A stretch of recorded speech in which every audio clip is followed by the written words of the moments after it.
गमधनि सा सनि धनि धम गमधनि धम रे नि धनि रे ग रे नि धनि रे सा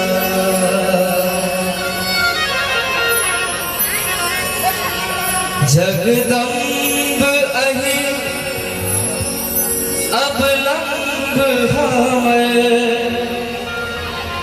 हे माय आहा बिनु आस ककर हे माय आहा बिनु आस ककर जगदम्ब अहि अवलंब हमर जगदम्ब अहि अवलंब हमर हे माय आहा बिनु आस ककर हे माय आहा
जगदम्ब अहि अवलंब हमर हे माय आहा बिनु आस ककर